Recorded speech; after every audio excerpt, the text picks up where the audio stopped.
자, 그러면 이제 세율, 방금 세율 배웠잖아요. 다시 한번 세율 볼게요. 지금 과세표준에다가 이 세율을 곱해가지고 내할 세금이 그죠? 계산되는데요. 세율은 자, 부동산 및 부동산에 관한 권리, 그죠? 주택가 친구들은 제외하고 미등기는 몇 프로예요? 70, 1년 미만은 50, 1년 이상 2년 미만은 40, 2년 이상은 기본세율이요. 그 다음에 주택과 그 친구들, 자, 주택과 입주권이 또 같이 움직이고 분양권이 따로 놉니다. 주택은, 자, 미등기는 70이고요. 1년 미만도 70이에요. 그 다음에 1년 이상 2년 미만이 60이고, 그 다음에 2년 이상은 기본세율입니다. 그 다음에 분양권은 1년 미만은 70이고요. 1년 이상 2년 미만도 60이고, 2년 이상도 기본세율이 아니라 뭐예요? 60%라는 걸 주의하시고. 그 다음에, 자, 조정 대상 지역의 1세대 다주택자는 할증이 되는데요. 자, 그건 다 주택에 관한 이야기입니다. 2주택, 3주택 이상을 구분해가지고, 물론 여기도 주택수 계상할 때 입주권과 분양권을 포함해서 판단합니다. 이때, 자, 2년 이상이면 본래 기본세율이잖아요. 여기에 20%가 더해집니다. 그래서, 얼마가 돼요? 26에서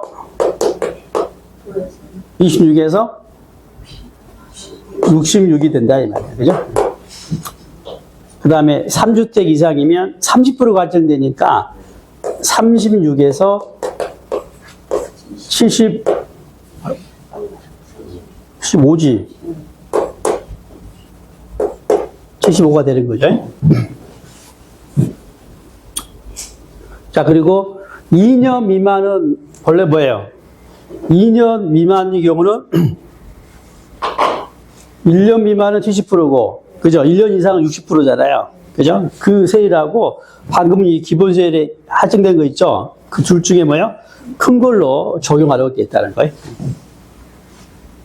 그 다음에 기타 자산은 보유기간 관계없이 기본세율로, 그죠? 기본세율을 적용합니다. 이렇게. 자, 세율 관련해가지고 하나 기간 계산할 때. 자, 세율 적용할 때요. 보유 기간에 따라 방금 다른 걸 알았잖아요. 자, 그러면 자, 지금 갑이 부동산을 취득을 해가지고요. 그 다음에 가지고 있다가 사망을 했어요. 그래서 상속이 일어났습니다.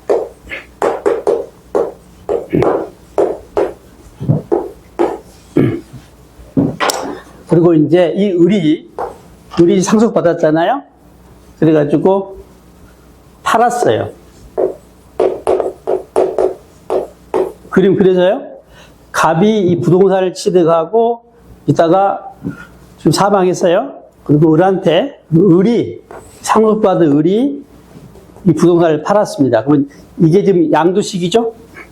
네? 이때 대응되는 취득 시기가 언제예요? 취득 시기가? 네? 상속으로 취득하면 언제예요? 상속 개시일이니까 이때죠. 이게 뭐 이게? 원래 보유 기간인 거예요. 그리고 이때 가액이 양도 가액이고, 알았어요? 이때 시점. 이때 시점의 가액이 취득 가액이 되는 거예요. 아시겠죠? 이렇게 해서 세금을 계산하는 겁니다. 네? 네. 그런데, 봐봐요. 다른 것들은 이렇게 하는 거예요. 자, 그런데 세율만 오버하면 안 돼요. 세율을 적용할 때 보유기간은 좀 봐주겠대요. 세율을 적용할 때는 봐줘가지고, 세율 적용할 때 보유기간은 긴 게 좋아요? 짧은 게 좋아요? 긴 게 좋지. 그래서 이 경우는 이 사망한 사람 있죠? 피상속이라고 그래요. 피상속인은 취득할 때부터서 이때까지를 뭐야? 보유기간으로 봐서 뭘 적용하겠다? 세율을 적용했다가 되겠습니다. 알겠죠? 세율만 그런다는 거 아시겠죠?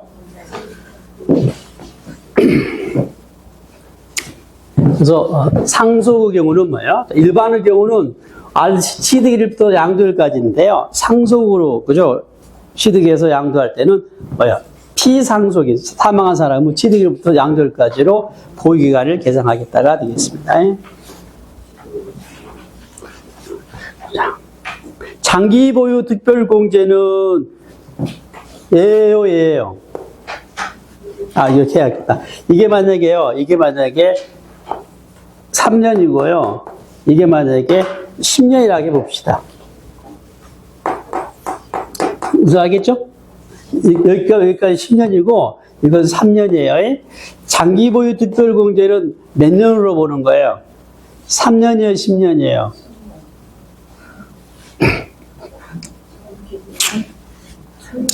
다시 설명 잘 들어봐요. 원칙은 뭐라고요? 상속으로 취득하면 상속 개시를 붙어서 취득을 봐서 계산합니다. 이때 기간으로 보유기간 계산하고, 이때가 양도가, 이때가 취득가 계속 세금 계산하는 거예요. 그죠? 그런데 다 이렇게 한다고. 그런데 뭐만 세율 적용할 때만 보유기간 언제부터? 이때부터 하겠다. 10년을 보겠다. 이 말이에요. 아시겠어요? 장기 보유 특별공제는 3년이에요, 10년이에요? 3년이죠. 세율만 그렇다 이거죠. 세율만? 알겠어요? 취득가액은 사망할 때 가액이에요? 사망한 사람이 취득할 때 가액이에요? 당연히 이때라니까. 알겠어요? 네. 뭐만? 세율 적용할 때만 보유기간 계산할 때 여기까지 가주겠다. 아셨죠? 세율만. 그 다음에, 미등기 양도자산에 대한 내용을 정리합니다. 우리가 쭉 공부하면서 미등기 양도자산에 대한, 그죠? 불이익한, 그죠? 취급을 배웠잖아요. 그걸 정리한 거야. 그리고 이 미등기 양도자산은요, 출제하기 딱 좋아요. 왜냐하면 봐봐요. 내용 꽤 되죠? 이렇게? 거리가 있잖아. 미등기에 대한 이 불이익 규정을 문제에서 많이 물어봅니다. 거의 뭐 매년 또는 2년에 한 번씩 나올 수 있어요. 작년에도 나왔습니다. 그리고 미등기로 불이익이 있다 보니까 미등기로 보지 않겠다, 또 봐주겠다가 있어요. 두 가지가 같이 자주 우리 시험에서 물어봅니다. 그래서 잘 정리하셔야겠고, 크게 어렵지 않은 내용이에요. 자, 그럼 이제 이걸 관리할 때는요, 항상 어차피 우리가 이 계산 구조를 알아야 한다 그랬잖아요. 그죠? 결국 미등기에 대한 불이익이니까 세 부담을 많게 하겠다는 거예요, 적게 하겠다는 거예요? 많게 하겠다는 거겠지. 그러니까 이게 크게 나오는, 알았어요? 이 산출세액이 크게 나오는 불이익이라고 생각하면서 이 계산 구조 떠올리면서 불이익을 정리하시면 돼요. 네? 네. 그러면 이제, 맨 처음에 봐. 양도가액이 특별하게 그저 불이익이 없고요. 이 필요금비 산정할 때 불이익이 있어요. 필요금비가 큰 게 좋아요, 작은 게 좋아요? 큰 게 좋죠. 그러니까 불이익이니까 뭐예요? 필요금비를 작게 해주겠다, 작게 하겠다. 이렇게 이해하시면 돼요. 필요금비는 누구야? 삼형제. 삼형제가 뭐야? 취득가액과 자본적 취득가 양도비라고 알고 있잖아. 그 중에 봐봐요. 필요경비 계산공제에서. 필요경비 계산공제는 누구 이야기예요? 필요경비 계산공제는 누구 이야기자고? 필요경비 중에, 삼형제 중에. 무슨 취득가액이야? 둘째와 셋째 이야기잖아. 자본적 지출액과 양도비의 추계가액을 뭐라고 한다고 그랬어요? 필요경비 계산공제액이라고 있잖아요. 그 필요경비 계산공제액을 산정할 때게, 알았어요? 등기할 때와 등기하지 않을 때 그 비율이, 알았어요? 비율이 낮아서, 그죠? 불이익을 준다. 기억나세요? 그래서 이 필요금비 계산공제할 때 공제율을 조율을 적용하는 거예요. 조율을. 그러면 토지와 건물은 본래 몇 %였어요? 취득 당시 기준시가에 다 잊어버렸죠? 3%였거든요. 근데 미등기는 0.3%예요. 네? 그러니까 체크할 것은요, 자꾸 뒤로 가는지, 뭐, 진도가 안 나가겠지만, 가야지, 뭐. 어디까지 가야 합니까?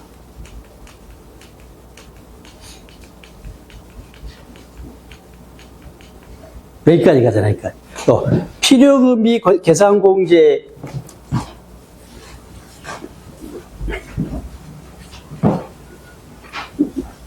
그죠? 네. 자, 토지 건물은 뭐예요? 취득당 시기시가의 3%인데 몇 프로예요? 미등기는 0.3%로, 그죠? 저율로 적용한다, 이 말이지. 그러니까 저율이니까 당연히 필요금액만 적어두겠죠? 그러면 당연히 사주세액은 커지겠지. 이 뺄 금액이 작아지니까. 그잖아요? 예. 이해되시죠? 예. 그러니까 시험에서는 어떻게 나오냐면, 필요금비 계산 공제액을 적용 배제한다고 나오면 맞아요, 틀려요? 미등기에 대한 불이익을 물어보면서 필요경비 계산 공제액을 적용 배제한다면 맞아요, 틀려요? 틀리지. 적용 배제가 아니라 저율로 적용해 주겠다.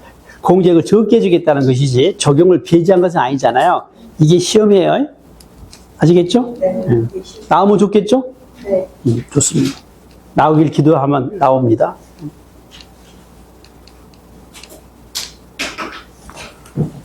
적용 배제가 아니라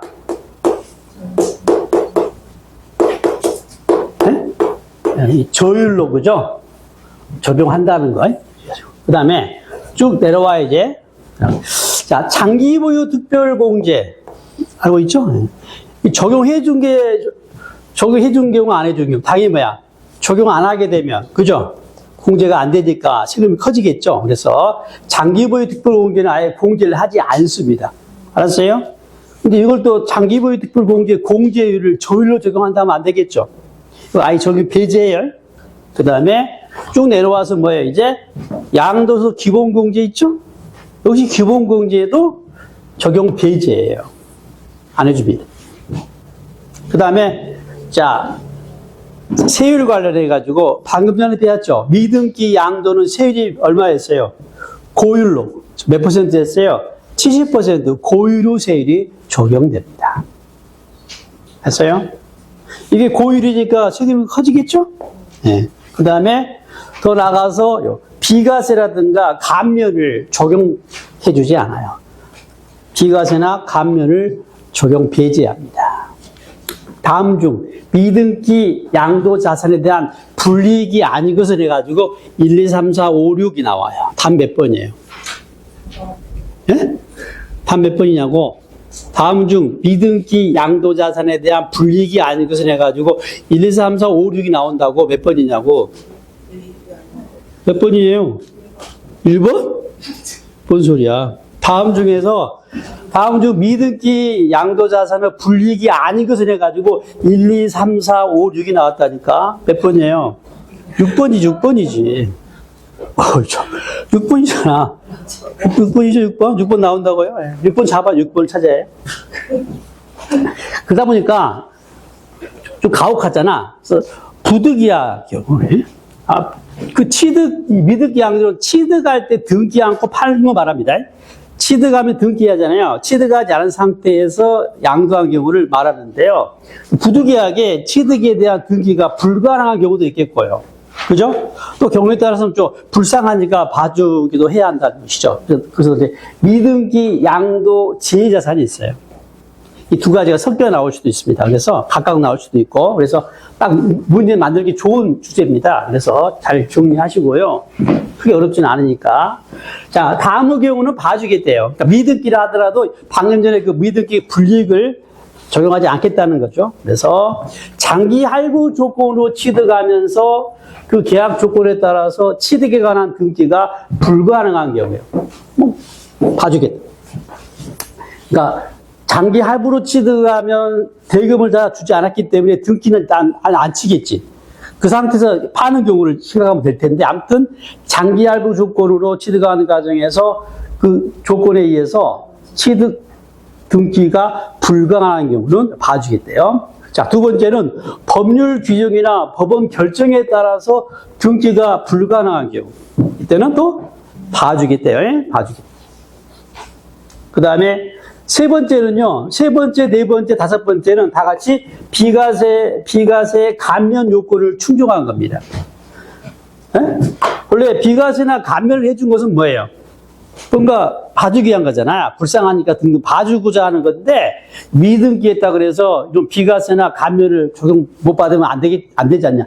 그러니까 비과세나 감면 대상 중에서 특별한 것들은, 그 중에 하나가 뭐냐면요, 1세대 1주택의 경우. 비과세, 그 다음에 농지. 농지 비과세나 감면 대상의 경우 농지니까 봐주겠대요. 불쌍하니까 봐주겠다. 생각하면 되겠고. 근데 주요한 것이 하나 뭐냐면요. 1세대 1주택의 경우는 비과세권을 충족하면 다 봐준 게 아니라 엔드입니다. 로서 뭐예요? 무허가 건물, 허가받지 않은 주택일 때 해당됩니다. 주의하세요. 비과세권을 충족한 1세대 1주택은 뭐예요? 에? 미등기 양도 자산에 제한 거 아니야. 비과세권을 충족한 1세대 1주택으로서 뭐라고요? 허가받지 않아서 등기가 불가능한 경우는 단서가 필요합니다. 그 다음에 6번, 7번은 도시개발 사업이 끝나지 않았어요. 그럼 당연히 등기할 수 없잖아요. 뭐 지번도 안 나왔을 테니까. 도시개발 사업이 종료되지 않은 상태에서, 그죠? 취득 등기하지 아니하고 양도하는 경우라면 봐주겠다. 그 다음에 마찬가지입니다. 건설 사업자가 채비지를 파는데요. 그죠? 그 공사 비용에 충당하려고. 역시 토지 구획 환지 처분 공고 전인 경우라면 역시 등기하지 않은 상태에서, 그죠? 양도가 돼요. 이런 경우라면 봐주겠다. 참고로 작년 시험에는요, 이걸 공고 전이잖아요. 공고 후라고 내가 나왔어. 공고 후라고. 네? 그래서 미등기 부분을 좀 잘 정의해 주시고요. 작년 나왔더라도 올해 또 나올 수 있는 주제로 잘 정의해 주세요. 자, 이제 양도소득 금액 계산 특례입니다. 특례. 첫 번째 특례 중에 하나가 양도 차손이 발생했을 때, 자, 계산 구조에서요, 양도가액에서 취득가액을 빼고, 그 다음에 기타 필요경비를 빼고요. 이게 이제 뭐예요? 양도 차익이잖아요. 있을까요? 또? 자본 쪽 지출액을 빼고, 그 다음에 양도비, 필요경비 삼형제를 빼고, 이걸 양도 차익이라겠죠. 그죠? 여기서 장기보유 특별공제를, 그죠? 뺀 걸 뭐라 그래요? 양도 소득 금액이라 그래요. 여기서 뭐요? 기본공제를 뺀 걸 과세 표준이라고 해요.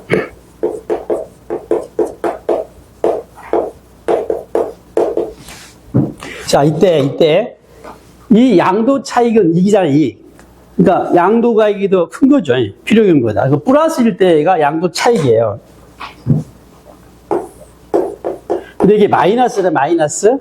이걸 마이너스는 뭐래요? 양도 차손이라 그래요. 양도 차손. 손해보고 판 거죠, 한마디로.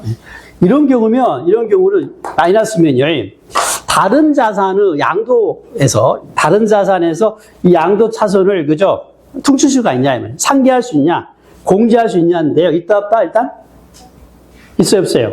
있어요. 그러니까 A라는 토지에서 양도 이익이 차익이 발생했고, B는 양도 차손이 발생했으면, 그 양도 차손을, 그죠? 이익이 발생한 토지 A에서 공제할 수가 있냐, 이 말이야. 있어요, 없어요? 있다, 없다? 이딴 이야기를 하고자 하는 겁니다. 양도 차손 후 공제란 말은 이야기예요. 양도 자산을 빼주겠다, 이 말이에요. 네? 자, 이때 책값은 뭐냐면, 그냥 막 빼주는 것이 아니라, 뭐라고 됐어요? 같은 구분 자산의 다른 자산에서 빼주는 겁니다. 예? 그러니까 일구분 자산끼리 공제할 수가 있는 거예요. 예? 1구분 가지고 2구분에 공제할 수가 없다면 1구분이 뭐야? 그래서 1구분, 2구분, 3, 4구분을 알 수가 있어야 해. 1구분이 뭐야? 부동산과 그 친구들이잖아요. 걔들끼리가 공제가 가능한 거죠. 그 다음에 또 하나 체크할 것은 그 같은 자산의 다른 자산에서 공제하는데 그 양도 차익이 아니라는 거예요. 뭐라고 했어요? 네. 양도 소득급에서 공제하는 거예요. 양도 차익이냐, 양도 소득급이냐 차이가 있죠.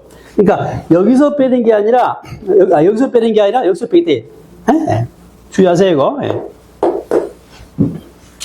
자, 그다음에 그럼 같은 그룹에 속하는 자산에서 같은 그룹에 속하는 자산은 다른 자산을 빼는데요. 그게 2개 이상이면 어떻게 할 것이냐 이 말이야. 그지? 네? 그러면 혹시 또 순서를 정해야겠죠. 그래서 공제 순서 규정이 필요합니다. 그래서 뭐라고 되어 있어요? 일단 같은 세율이 적용되는 그 양도 차손이 발생한 자산과 같은 세율이 적용되는 다른 자산에서 먼저 공제를 해요. 그 다음에 이제 남으면 다른 세율 적용된 자산에서 그죠? 공제하면 되겠습니다. 사례를 하나 들어볼게요. 실제로 시험에 나왔던 사례이기도 하니까 이 정도 나오면 할 수 있을 것인가 한번 판단해 보세요. 지금 요 토지 A가 있고요. 토지 B가 있어요. 토지 A가 양도 차손이 발생했어요. 마이너스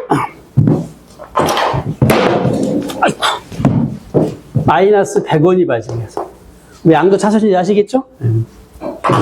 자, 토지 B가 있고요. 그 다음에 여기에 전세권이 있습니다. 자, 그럼 여기서 물어볼게요. 이 토지 A에서 발생한 양도 차손 100원은 토지 B에서 공제할 수 있어요? 있어요? 예, 아니요. 예. 전세권에서 공제할 수 있어요? 아니요. 뭘 따져야 해? 이 토지 A와 같은 구분 자산인지를 판단해야 하잖아. 토지 A는 몇 구분 자산이에요? 1구분 자산이지. 토지 B도 1구분이지. 전세권은 몇 구분이야? 전세권이 몇 구분이냐고. 에? 1구분이잖아. 다시 묻습니다. 다시 한번 묻습니다. 토지 A에서 발생한 양도 차손 100원은 토지 B에서 공제할 수 있어요? 없어요? 있어요. 전세권에서 공제할 수 있어요? 없어요? 있어요. 왜? 같은 1구분이니까 이 말이야. 아시겠죠? 만약에 이게 주식이야, 주식. 그러면 얘는 공제 안 되겠죠? 2구분이니까. 이해되시죠? 이게 시험이에요. 자.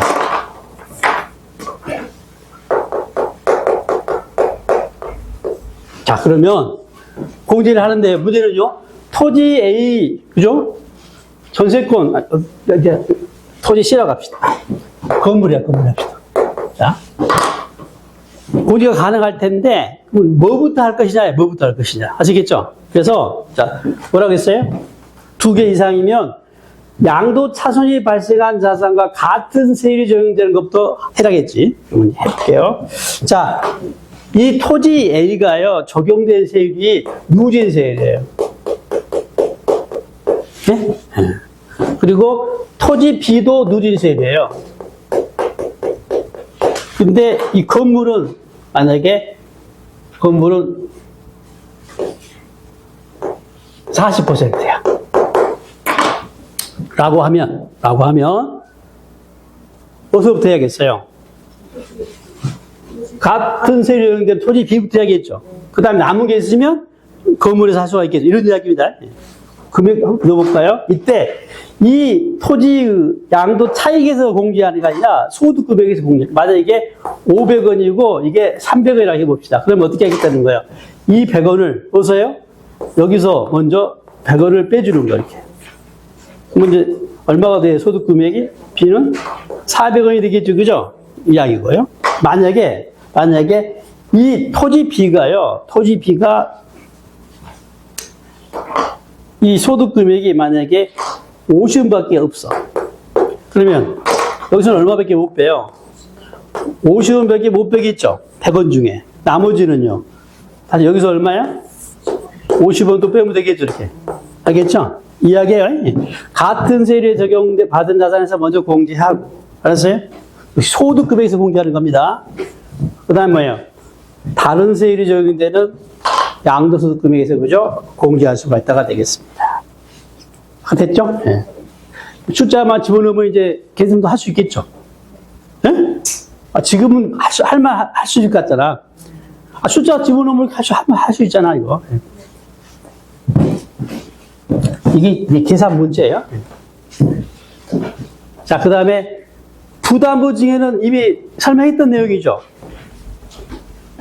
몇 번 설명했는데요. 그 다음에 작년에도 시험에 출제가 됐기 때문인데. 자, 부담부 증여 봐보세요. 갑이 을한테 증여하면서, 자, 갑이 일단 이 토지를 취득을 했어요. 이 토지가 만약에 당초에 5억이었어, 5억짜리 토지를 취득했는데, 갑이 이제 을한테 증여를 합니다. 증여할 당시는 이 토지가요, 시간이 지나가지고 10억이 됐어요. 그리고 이 토지는요, 이 갑이 이 토지에다가 은행에서 돈 3억을 빌리면서 저당권을 설정해 놨어요. 그래서, 자, 갑이 을한테 증여하면서 10억짜리 토지 증여하는데, 지금, 이 중에 얼마예요? 3억은 지금, 채무가 잡혀 있잖아요. 그죠? 네. 그래서 조건을 다 하는 겁니다. 이거 3억 채무를 네가 인수하는 조건으로, 부담하는 조건으로 증여를 받아라겠다는 거 아닙니까? 그래서 우리 어쩌어요? 오케이. 왜냐면 이 3억 채무를 인수해도 얼마 이익이에요? 7억이 이익이니까. 그죠? 그래서 이런 증여를 부담부 증여라 그래요. 이런 증여를 부담부 증여. 약자죠. 증여자의 채무를 부담하는 조건부 증여 약자가 부담부 증여라고 합니다. 아시고. 자, 그러면, 자, 이 10억 중에, 알았어요? 3억은, 자, 을 입장에서 보면 뭐예요? 3억은 취득인데, 10억 중에. 이건 유상이에요, 무상이에요? 얘는 유상이죠. 유상이죠? 대가를 줬잖아요. 7억은요, 무상이죠, 무상. 그러면, 유상 취득이면 세율이 몇 %예요? 취득세 이야기, 취득세.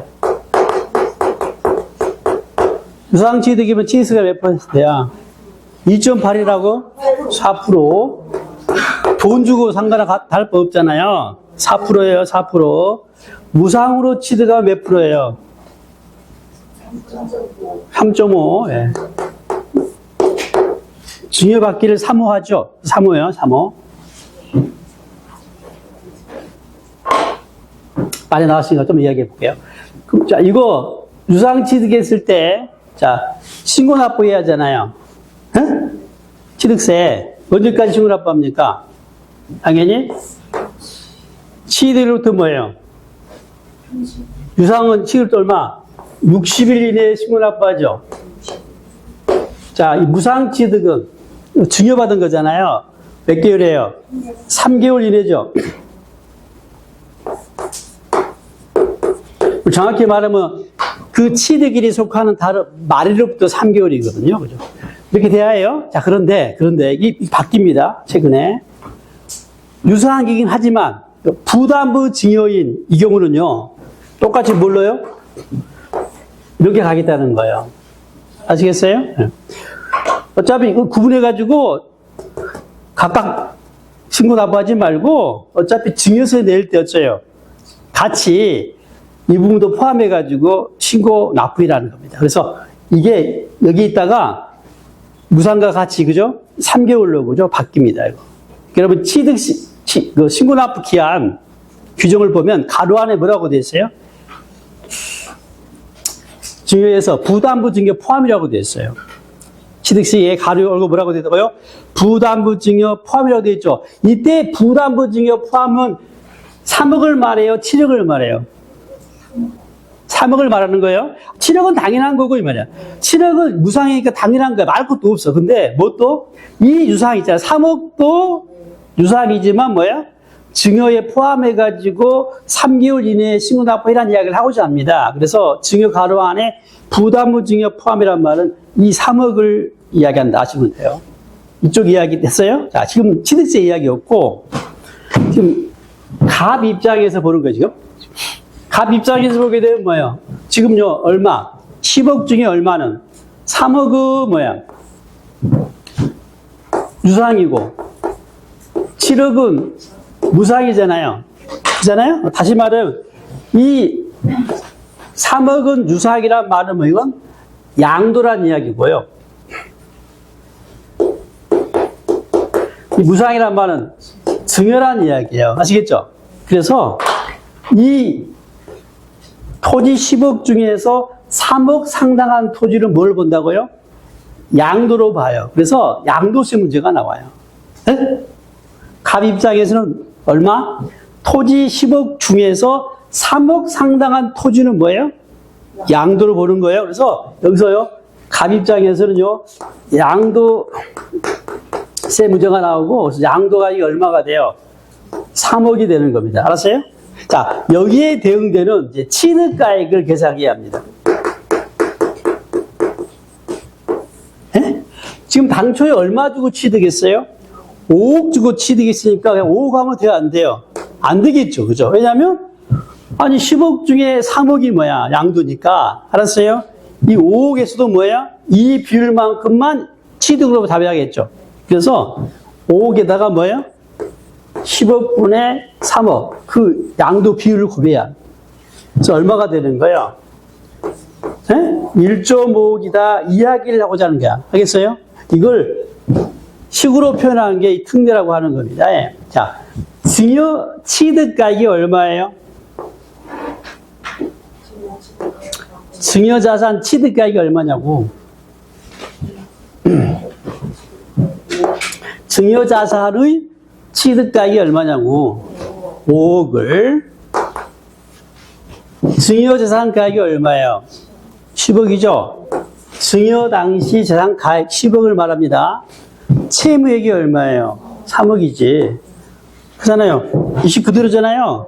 이걸 특례라고 법에 이렇게 하라고 규정이 났다고. 여기에 기초해서 이렇게 계산했던 거예요. 당연히 양도가액도 마찬가지로 3억이 3억. 3억을 식으로 나타내면 어떻게 되냐 봐보세요. 증여자산가액이 얼마예요? 얼마냐고. 증여자산가액이 5억이라고? 증여자산가액은 증여할 때 자산가액 얼마요? 증여할 자산가액 얼마냐고. 10억이지 10억. 10억이잖아요. 그 다음에 증여자산가액 얼마라고요? 10억이잖아요. 채무액이 얼마야? 3억이죠. 뭐 약분하니까 얼마야? 3억인 거지. 하나만 한식이다, 그지? 네. 바로 그 채무액이 뭐야? 양도가액이 되는 거야. 굳이 식을 쓰니까 10억 곱하기 10억분의 3억이긴 한데, 알았어요? 굳이 뭐 쓸 필요 없지, 그죠? 바로 채무 인수의 부담액 바로 찾으면 되겠습니다. 그래서 부담증에 관련해가지고 정리해봤는데요. 그러니까 부담증에는 증여자뿐만 아니라 뭐예요? 취득자, 취득세 이야기 겹쳐 있어요. 그래서 딱 문제 내기 좋은 주제야. 예? 상대로 좀 어렵다고 보고. 그래서 자주 시험에서 언급을 합니다. 예? 양도세 나올 수도 있고, 취득세 나올 수도 있고. 증여세는 안 나오지. 증여세를 안 배우니까, 우리가. 예. 자, 그 다음에, 이제 비과세로 비과세. 자, 비과세에 가봅시다.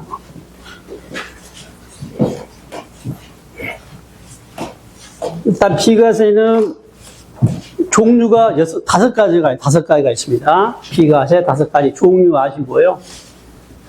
그냥 느낌만 오면 돼. 이런 경우는 봐줄만 하구나. 불쌍하니까 등등. 이런 경우는 봐줄만 하구나. 비록 팔아가지고 소득이 발생했다 하더라도 이 경우는 봐줄만 하구나. 느낌이 오시면 돼요. 자, 첫 번째, 파산 선고로.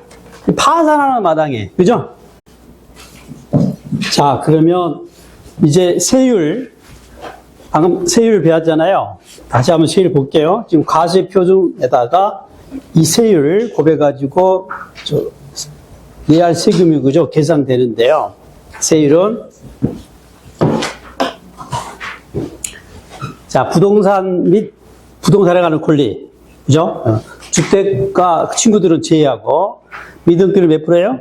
70, 1년 미만은 50, 1년 이상 2년 미만은 40, 2년 이상은 기본세율이요. 그 다음에 주택과 그 친구들, 자, 주택과 입주권이 또 같이 움직이고 분양권이 따로 놉니다. 주택은, 자, 미등기는 70이고요. 1년 미만도 70이에요.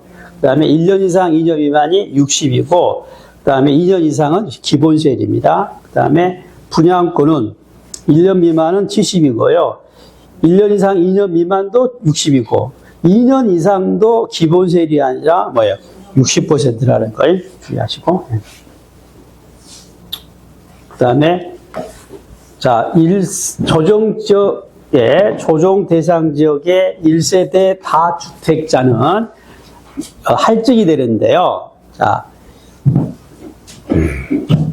이건 다 주택에 관한 이야기입니다. 2주택, 3주택 이상을 구분해가지고, 물론 여기도 주택수 계산할 때 입주권과 분양권을 포함해서 판단합니다. 이때, 자, 2년 이상이면 본래 기본세율이잖아요. 여기에 20%가 더해집니다. 그래서, 얼마가 돼요? 26에서 66이 된다, 이 말이에요. 그죠? 그 다음에 3주택 이상이면 30% 갈증되니까 36에서 75지. 75가 되는 거죠. 자, 그리고 2년 미만은 원래 뭐예요? 2년 미만의 경우는 1년 미만은 70%고, 그죠? 1년 이상은 60%잖아요. 그죠? 그 세율하고 방금 이 기본세율에 할증된 거 있죠? 그 둘 중에 뭐예요? 큰 걸로 적용하려고 했다는 거예요. 그 다음에 기타 자산은 고위경 관계없이 기본세율로, 그죠? 기본세율을 적용합니다. 이렇게. 자, 세율 관련해가지고 하나 기간 계산할 때. 자, 세율 적용할 때요. 보유 기간에 따라 방금 다른 걸 알았잖아요. 자, 그러면, 자, 지금, 갑이, 부동산을 취득을 해가지고요. 그 다음에 가지고 있다가 사망을 했어요. 그래서 상속이 일어났습니다.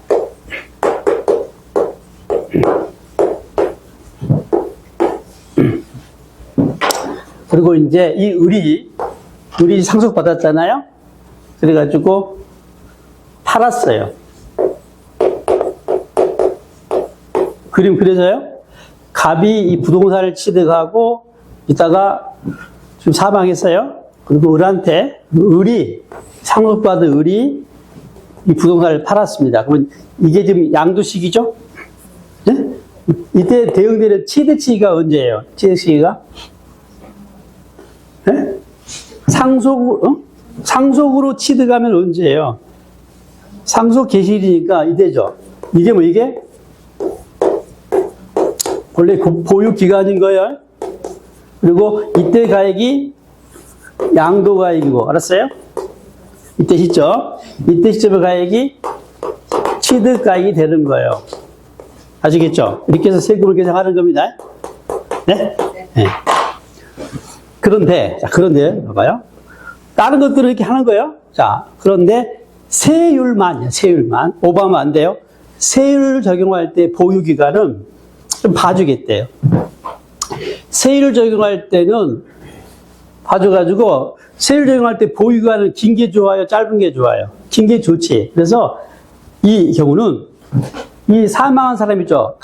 이 피상속이라고 그래요. 피상속인은 취득할 때부터서 이때까지를 뭐야? 보유기간으로 봐서 뭘 적용하겠다? 세율을 적용하겠다가 되겠습니다. 알겠죠?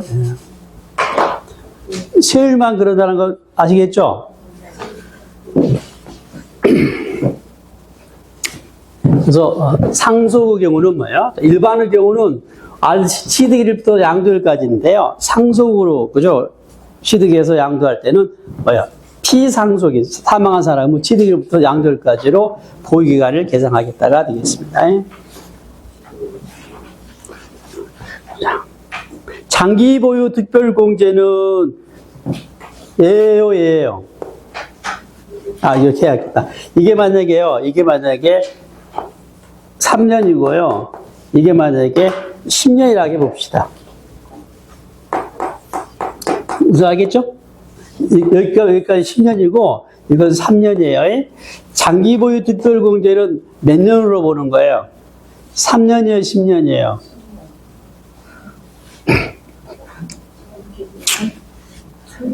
다시 설명 잘 들어봐요. 원칙은 뭐라고요? 상속으로 취득하면 상속 개시를 붙어서 취득을 봐서 계산합니다. 이때 기간으로 보유기간 계산하고 이때가 양도가 이때가 취득가 계속 세금 계산하는 거예요. 그죠? 그런데 다 이렇게 한다고. 그런데 뭐만 세율 적용할 때만 보유기간 언제부터? 이때부터 하겠다. 10년을 보겠다 이 말이에요. 아시겠어요? 장기 보유 특별공제는 3년이에요, 10년이에요? 3년이죠. 세율만 그렇다 이거죠. 세율만? 알겠어요? 취득가액은 사망할 때 가액이에요? 사망한 사람이 취득할 때 가액이에요? 당연히 이때라니까. 알겠어요? 네. 뭐만? 세율 적용할 때만 보유기간 계산할 때 여기까지 가주겠다. 아셨죠? 세율만. 그 다음에, 미등기 양도자산에 대한 내용을 정리합니다. 우리가 쭉 공부하면서 미등기 양도자산에 대한, 그죠? 불리한, 그죠? 취급을 배웠잖아요.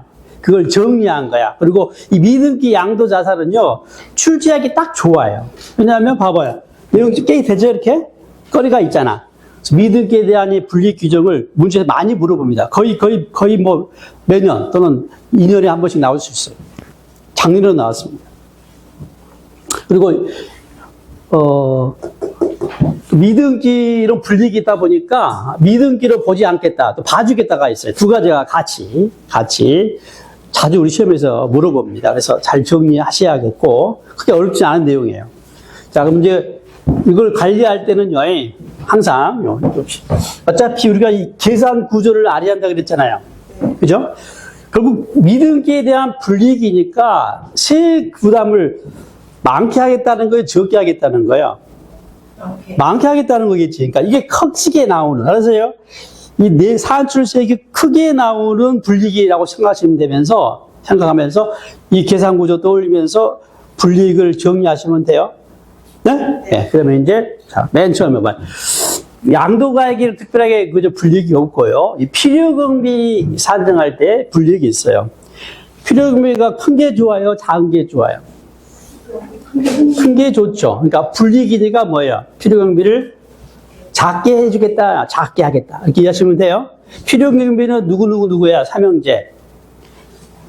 삼형제가 뭐야? 취득가액과 자본적 취득가 양도비라고 알고 있잖아. 그 중에 봐봐요. 필요경비 계산공제에서. 필요경비 계산공제는 누구 이야기예요? 필요경비 계산공제는 누구 이야기자고? 필요경비 중에, 삼형제 중에. 무슨 취득가액이야. 둘째와 셋째 이야기잖아. 자본적 지출액과 양도비의 추계가액을 뭐라고 한다고 그랬어요? 필요경비 계산공제액이라고 했잖아요. 그 필요경비 계산공제액을 산정할 때게, 알았어요? 등기할 때와 등기하지 않을 때 그 비율이, 알았어요? 비율이 낮아서, 그죠?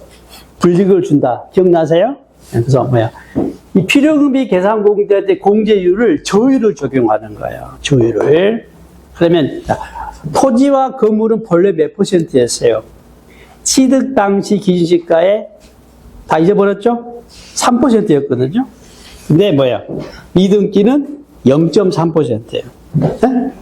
그러니까 체크할 것은요, 자꾸 뒤로 가는지, 진도가 안 나가겠지만, 가야지, 뭐. 어디까지 가야 합니까?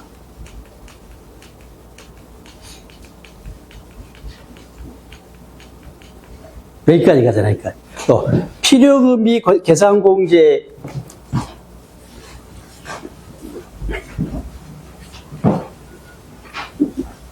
그죠? 네. 자, 토지 건물은 뭐예요? 취득 당시 기준시가의 3%인데 몇 프로예요? 미등기는 0.3%로, 그죠? 저율로 적용한다, 이 말이지. 그러니까 저율이니까 당연히 필요금액만 적어지겠죠? 그럼 당연히 사주세액은 커지겠지. 이 뺄 금액이 작아지니까. 그잖아요? 예. 이해되시죠? 예. 그러니까 시험에서는 어떻게 나오냐면, 필요금비 계산 공제액을 적용 배제한다고 나오면 맞아요, 틀려요?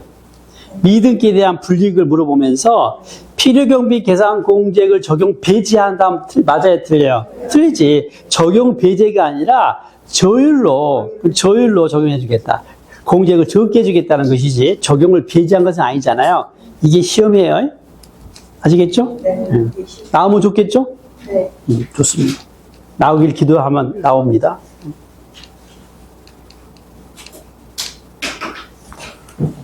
적용 배제가 아니라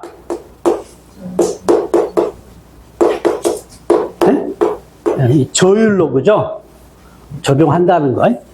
그 다음에 쭉 내려와야지. 자, 장기 보유 특별 공제. 알고 있죠? 적용해 준 경우, 안 해준 경우. 당연히 적용 안 하게 되면, 그죠? 공제가 안 되니까 세금이 커지겠죠? 그래서 장기 보유 특별 공제는 아예 공제를 하지 않습니다. 알았어요? 근데 이걸 또 장기 보유 특별 공제율을 저율로 적용한다면 안 되겠죠? 아예 적용 배제예요. 그 다음에 쭉 내려와서 이제 양도소 기본공제 있죠? 역시 기본공제도 적용 배제예요. 안 해줍니다. 그 다음에, 자, 세율 관련해가지고 방금 전에 배웠죠? 미등기 양도는 세율이 얼마였어요? 고율로. 몇 %였어요? 70% 고율로 세율이 적용됩니다. 했어요? 이게 고율이니까 세금이 커지겠죠? 네. 그 다음에 더 나가서 비과세라든가 감면을 적용해 주지 않아요. 비과세나 감면을 적용 배제합니다. 다음 중 미등기 양도 자산에 대한 불이익이 아닌 것을 해가지고 1, 2, 3, 4, 5, 6이 나와요. 답 몇 번이에요? 예? 답 몇 번이냐고? 다음 중 미등기 양도 자산에 대한 불이익이 아닌 것을 해가지고 1, 2, 3, 4, 5, 6이 나온다고 몇 번이냐고? 몇 번이에요? 1번? 뭔 소리야? 다음 중 미등기 양도 자산의 불이익이 아닌 것을 해가지고 1, 2, 3, 4, 5, 6이 나왔다니까? 몇 번이에요? 6번이지. 6번이잖아. 6번이죠, 6번? 6번 나온다고요? 6번 잡아, 6번 찾아요. 그러다 보니까 좀 가혹하잖아. 그래서 부득이야, 경우에. 미등기 양도는 취득할 때 등기 않고 파는 거 말합니다. 취득하면 등기하잖아요. 취득하지 않은 상태에서 양도한 경우를 말하는데요. 부득이하게 취득에 대한 등기가 불가능한 경우도 있겠고요. 그죠? 또 경우에 따라서는 좀 불쌍하니까 봐주기도 해야 한다는 것이죠. 그래서 이제 미등기 양도 지혜자산이 있어요. 이 두 가지가 섞여 나올 수도 있습니다. 그래서 각각 나올 수도 있고, 그래서 딱 문제 만들기 좋은 주제입니다. 그래서 잘 정리하시고요. 크게 어렵지는 않으니까. 자, 다음의 경우는 봐주겠대요. 그러니까 미등기라 하더라도 방금 전에 그 미등기 불이익을 적용하지 않겠다는 거죠. 그래서 장기 할부 조건으로 취득하면서 그 계약 조건에 따라서 취득에 관한 등기가 불가능한 경우예요. 봐주겠다. 그러니까 장기 할부로 취득하면 대금을 다 주지 않았기 때문에 등기는 일단 안 치겠지. 그 상태에서 파는 경우를 생각하면 될 텐데, 아무튼 장기 할부 조건으로 취득하는 과정에서 그 조건에 의해서 취득 등기가 불가능한 경우는 봐주겠대요. 자, 두 번째는 법률 규정이나 법원 결정에 따라서 등기가 불가능한 경우. 이때는 또 봐주겠대요. 봐주겠다. 그 다음에 세 번째는요, 세 번째, 네 번째, 다섯 번째는 다 같이 비과세 감면 요건을 충족한 겁니다. 에? 원래 비과세나 감면을 해준 것은 뭐예요? 뭔가 봐주기 위한 거잖아. 불쌍하니까 등등 봐주고자 하는 건데, 미등기 했다 그래서 좀 비과세나 감면을 적용 못 받으면 안 되지 않냐. 그러니까 비과세나 감면 대상 중에서 특별한 것들은, 그 중에 하나가 뭐냐면요, 1세대 1주택의 경우.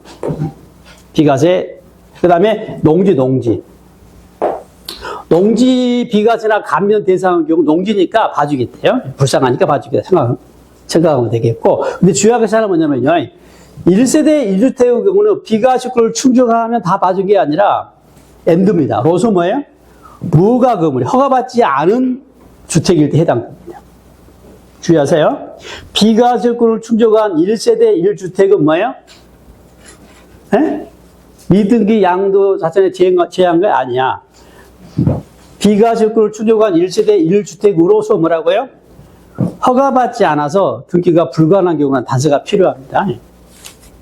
그 다음에 6번, 7번은 도시개발 사업이 끝나지 않았어요. 그럼 당연히 등기할 수 없잖아요. 뭐 지번도 안 나왔을 테니까. 도시개발 사업이 종료되지 않은 상태에서, 그죠? 취득 등기하지 아니하고 양도하는 경우라면 봐주겠다. 그 다음에 마찬가지입니다. 건설 사업자가 채비지를 파는데요. 그죠? 그 공사 비용에 충당하려고. 역시 토지 구획 환지 처분 공고 전인 경우라면 역시 등기하지 않은 상태에서, 그죠? 양도가 돼요. 이런 경우라면 봐주겠다. 참고로 작년 시험에는요, 이걸 공고 전이잖아요. 공고 후라고 내가 나왔어. 공고 후라고. 네? 그래서 미등기 부분을 좀 잘 정리해 주시고요. 작년 나왔더라도 올해 또 나올 수 있는 주제로 잘 정리해 주세요. 자, 이제 양도소득 금액 계산 특례입니다. 특례. 첫 번째 특례 중에 하나가 양도 차손이 발생했을 때, 자, 계산 구조에서요, 양도가액에서 취득가액을 빼고, 그 다음에 기타 필요경비를 빼고요. 이게 이제 뭐예요? 양도 차익이잖아요. 있을까요? 또? 자본 쪽 지출액을 빼고, 그 다음에 양도비, 필요경비 삼형제를 빼고, 이걸 양도 차익이라겠죠. 그죠? 여기서 장기 보유 특별 공제를, 그죠? 뺀 걸 뭐라 그래요? 양도 소득 금액이라 그래요. 여기서 뭐야? 기본 공제를 뺀 걸 과세 표준이라고 해요.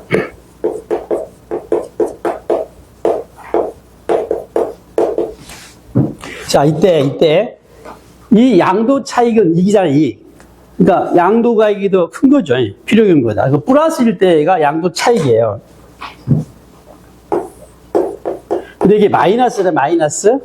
이걸 마이너스는 뭐래요? 양도 차손이라 그래요. 양도 차손. 손해보고 판 거죠, 한마디로. 이런 경우는 마이너스면요. 다른 자산의 다른 자산에서 이 양도 차손을, 그죠? 퉁칠 수가 있냐, 상계할 수 있냐, 공제할 수 있냐인데요. 있다 없다, 일단? 있어요, 없어요? 있어요. 그러니까 A라는 토지에서 양도 이익이 차익이 발생했고 B는 양도 차손이 발생했으면 그 양도 차손을 그죠? 이익이 발생한 토지 A에서 공제할 수가 있냐 이 말이야. 있어 없어요? 있다 없다?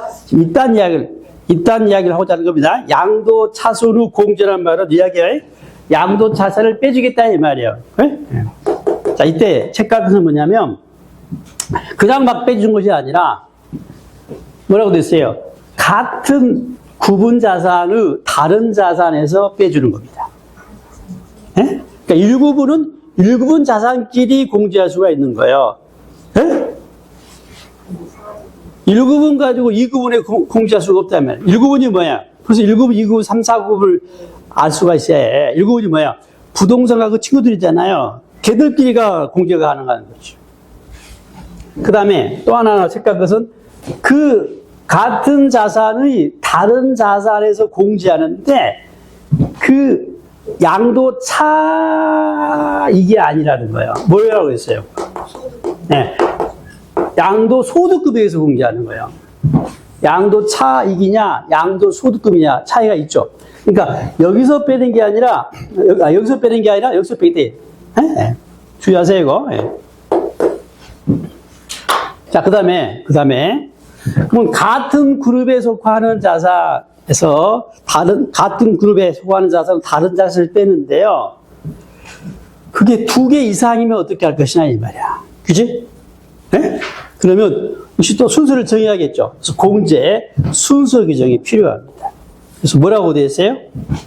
일단 같은 세율이 적용되는 그 양도 차손이 발생한 자산과 같은 세율이 적용되는 다른 자산에서 먼저 공제를 해요. 그 다음에 이제 남으면 다른 세율 적용된 자산에서 그죠? 공제하면 되겠습니다. 사례를 하나 들어볼게요. 실제로 시험에 나왔던 사례이기도 하니까 이 정도 나오면 할 수 있을 것인가 한번 판단해 보세요. 지금 요 토지 A가 있고요. 토지 B가 있어요. 토지 A가 양도 차손이 발생했어요. 마이너스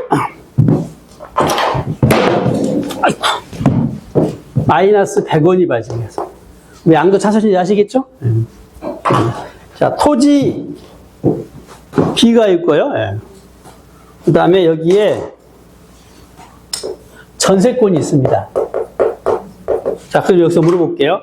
이 토지 A에서 발생한 양도 차손 100원은 토지 B에서 공제할 수 있어요? 있어요? 예, 아니요.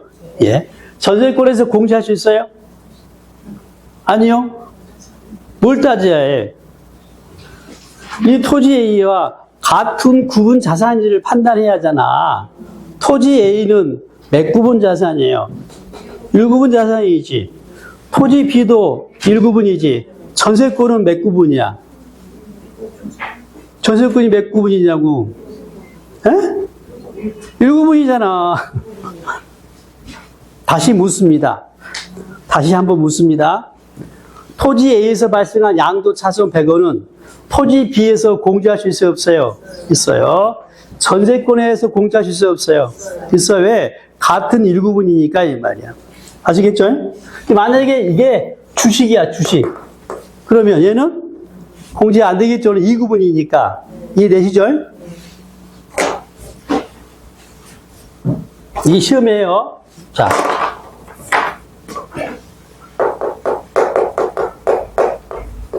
자, 그러면 공제를 하는데 문제는요. 토지 A, 그죠? 전세권, 토지 C라고 합시다. 건물이야, 건물 합시다. 자. 공제가 가능할 텐데, 뭐부터 할 것이냐, 뭐부터 할 것이냐. 아시겠죠? 그래서, 자, 뭐라고 했어요? 2개 이상이면 양도 차손이 발생한 자산과 같은 세율이 적용되는 것부터 해라겠지. 그러면 해볼게요. 자, 이 토지 A가요, 적용된 세율이 누진 세율이에요. 네? 그리고 토지 B도 누진 세율이에요.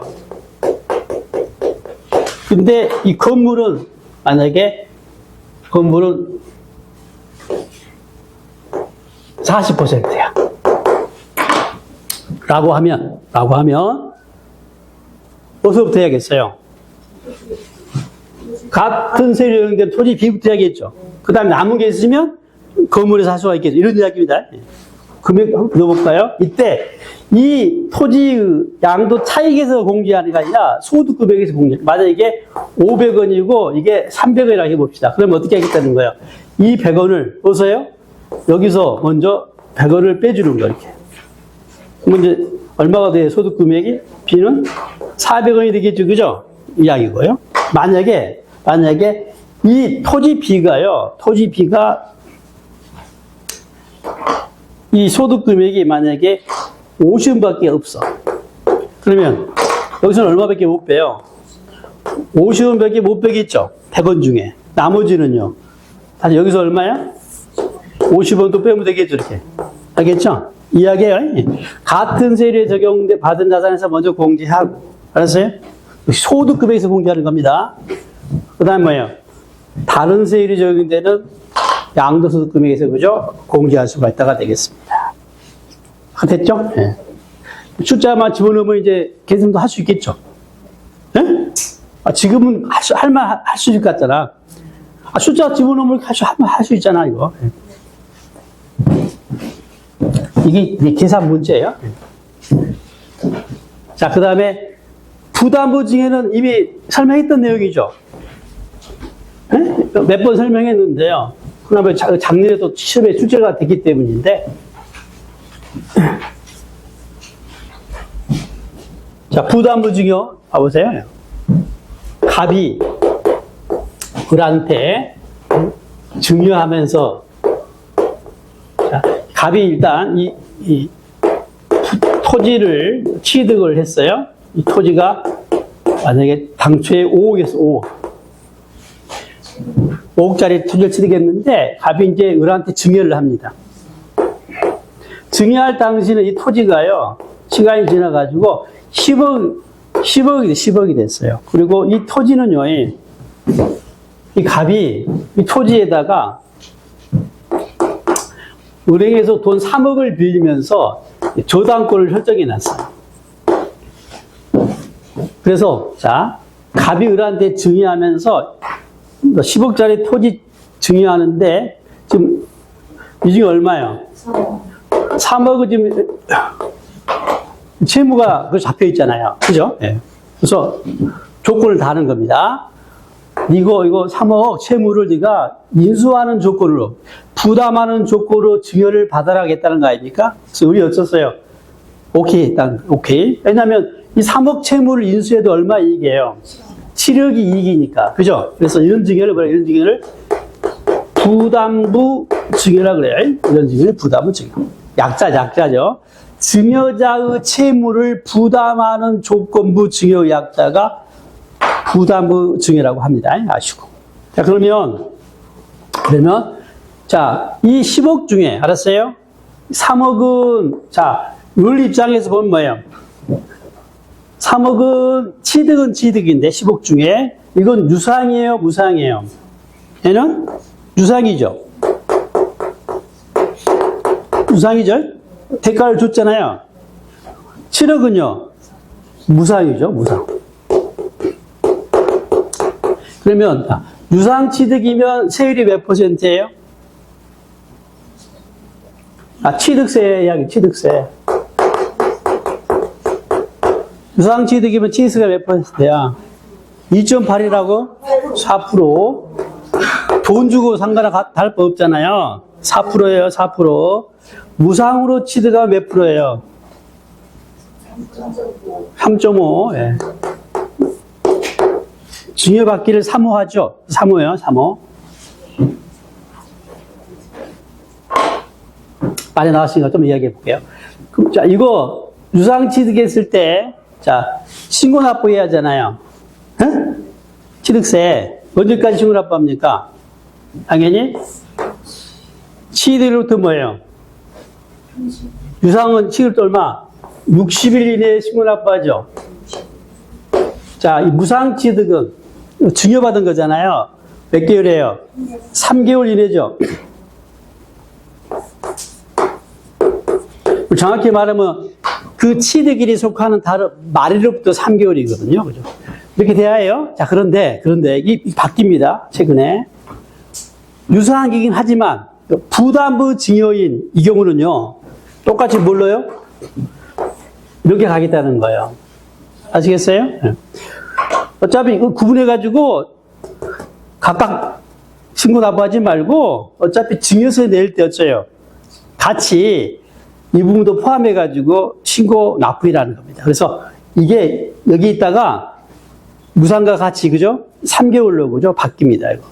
여러분, 그 신고 납부 기한 규정을 보면 가로 안에 뭐라고 되어 있어요? 증여에서 부담부 증여 포함이라고 되어 있어요. 취득시에 가로 열고 뭐라고 되어 있다고요? 부담부 증여 포함이라고 되어 있죠. 이때 부담부 증여 포함은 3억을 말해요? 7억을 말해요? 3억을 말하는 거예요? 7억은 당연한 거고, 이 말이야. 7억은 무상이니까 당연한 거야. 말 것도 없어. 근데 뭐 또? 이 유상 있잖아. 3억도 유상이지만 뭐야?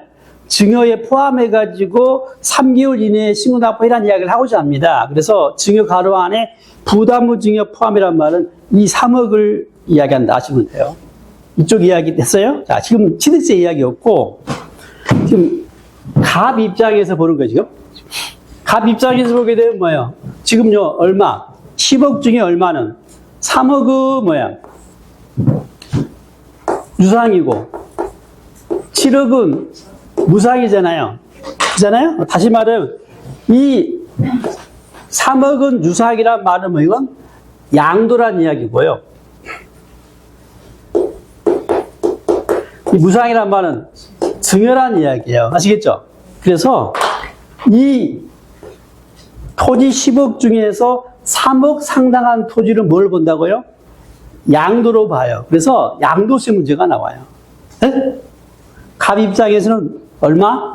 토지 10억 중에서 3억 상당한 토지는 뭐예요?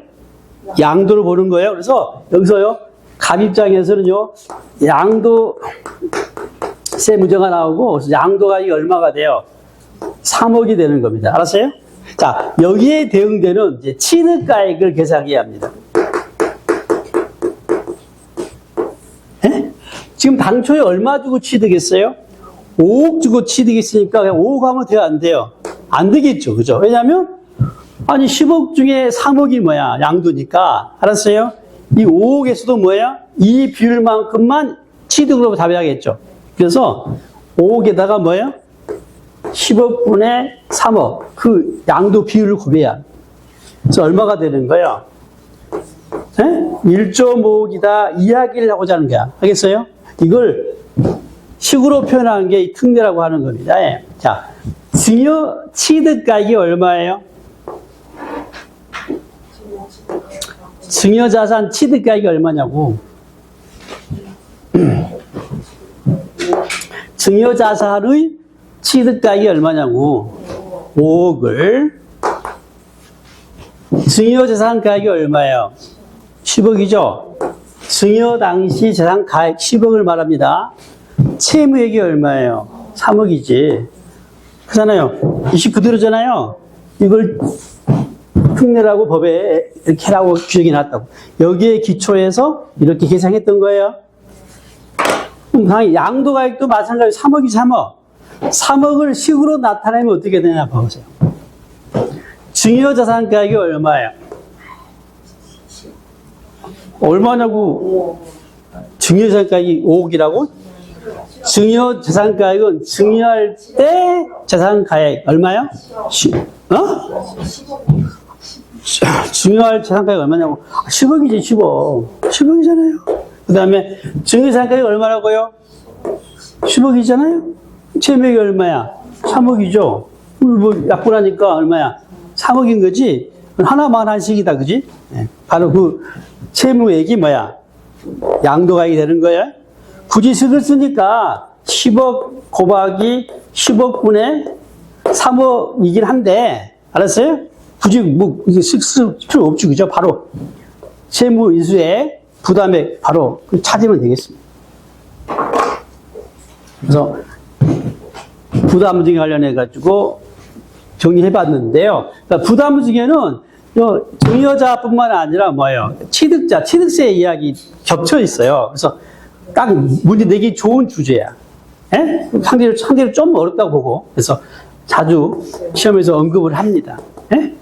양도세 나올 수도 있고, 취득세 나올 수도 있고. 증여세는 안 나오지. 증여세를 안 배우니까, 우리가. 예. 자, 그 다음에, 이제 비과세를, 비과세.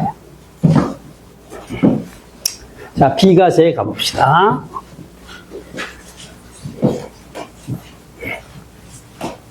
일단 비과세는 종류가 다섯 가지가 있습니다. 비과세 5가지 종류 아시고요. 그냥 느낌만 오면 돼. 이런 경우는 봐줄만 하구나. 불쌍하니까 등록. 이런 경우는 봐줄만 하구나. 비록 팔아가지고 소득이 발생했다 하더라도 이 경우는 봐줄만 하구나. 느낌이 오시면 돼요. 자, 첫 번째, 파산 선고로. 파산하는 마당에. 그죠? 하시면 돼요. 그 다음에 2번은 농지니까 봐주는 거예요. 농지를 교환하거나 분합하면서 발생한 소득입니다. 농사 지으면서 경작상 필요에 의해서 농지를 바꾸는 거예요. 예? 교환은 당사자가 쌍방이다 양도잖아요. 봐주겠다. 분합은요, 교환은 일종입니다. 일부를 교환하는 걸 분합이라고 그래요. 같은 내용이고요. 그 다음에 1세대가 1주택의 경우는 봐줄만 하죠. 예. 이걸 우리 좀 더 공부를 하면 됩니다. 예. 뒤에 배우지만 1세대 1주택이라 하더라도 고가주택은, 그죠? 제예요. 예? 실거래가가 12억을 초과한 주택은 1세대 1주택 비과세를 충족하더라도 정말 과세가 된다는 이야기죠. 그 다음에 같은 논리로 1세대 1조합원 입주권이에요. 1세대가 1조합원 입주권을 양도한 경우는 봐줍니다. 다만 단서 역시 그 고가 입주권을 안 봐줍니다. 그래서 실거래가가 12억 초과한 경우는 제외가 되겠습니다. 그 다음에 5번째는요, 지적재조사에 관한 특별법. 지적재조사 해가지고 다시 전산하는 과정에서 재조사하고 하는 건데요. 이때 경계학정으로 다시 이제 경계가 정해진 거죠. 당초 면적이 감소한 경우. 이때 지급받은 조정금인데요. 아주 어려운데 얘는 그림 하나 그리면 돼요.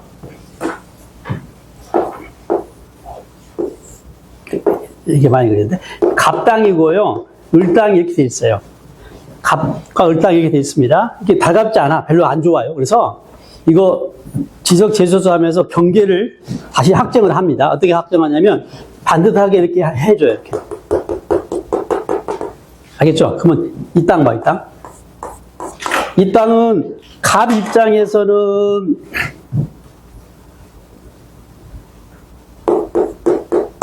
을 입장에서 볼게요. 이 갑 입장에서 이 땅은 뭐야? 증가분이에요? 감소분이에요? 감소분이죠. 그 다음에 을 입장에서는요. 증가가 되겠죠? 방금 그림 따라왔죠? 이 상태에 출발한 거예요. 그러면 갑 입장에서 당연히 대가를 받았을까 안 받았을까?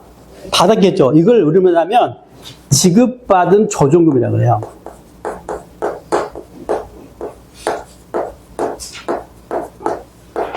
대가를 받을 거 아니에요. 그죠? 그래서 이 갑 입장에서 이 감수는요, 다르게 이야기하면 뭐야? 대가를 받고, 그죠? 넘겨준 거니까 양도가 되는 거예요, 양도가. 그죠? 이 과정에서 뭐예요? 소득이 발생하면 뭐예요? 양도세가 나와야 할 텐데, 뭐 하겠다고요? 여기서? 뭐 해주겠다고요? 봐주겠대요. 그래서 비과세가 되는 겁니다. 양도지만 뭐예요? 비과세하겠다 이야기를 하고자 하는 거예요. 이쪽 봐, 이쪽.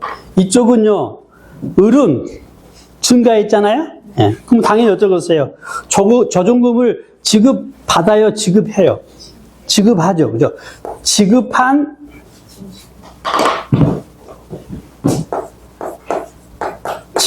조정금이라는 말이 쓰겠죠? 예. 근데 법 조문은 이걸 뭐라고 하냐면 징수환이라고 됐어요. 같은 말이에요. 우리 입장에 보면 대가를 지급한 거겠죠. 이만큼 내가 새로 취득했으니까. 근데 법 조문은 뭐라고 한다고요? 징수했다. 그러니까 제3자 입장에서 을로부터 받았다는 의미에서 이걸 표현을 징수환이라는 표현을 쓰고 있는데 사실상 지급한 의미입니다. 그럼 당연히 이거 사면서 준 돈이죠. 그러면 취득가액이 돼야 하잖아요. 취득세에서. 이건 양도소득세 이야기입니다. 양도니까. 자, 얘는 증가니까 뭐예요? 취득이거든요. 그러면 그러니까 취득할 때 준 돈이잖아요. 그럼 이건 취득가액에 포함을 해야겠죠? 네? 그런데 포함하지 않겠다가 특례예요. 취득세에서 우리가 안 배웠거든요. 지금 배우는 거니까 다시. 지적 제조사에 따른 경계학적에 따라서 이 면적이 감소한 경우는 지금 갑 입장에서만 설명했지만 우리 어차피 여기까지 공부가 돼야 해요. 라고 했을 때 우리 입장에서는 뭐라고요? 그만큼 뭐예요? 대가를 주고 취득한 거니까요. 취득가액, 그죠? 포함 여부인데요. 뭐야? 취득가액에 포함하지 이것도 양도세예요. 참. 취득세가 아닙니다. 양도소득세 이야기예요. 취득세 아니에요? 딴 생각이네. 이 이후에 봐봐요. 이후에 이 땅을 팔 수가 있죠. 그때 이 양도가액이 대응되는 취득가액 결정할 때 이 지급한 조정금액, 징수당한 조정금액은 필요경비를 이르게 주지 않습니다.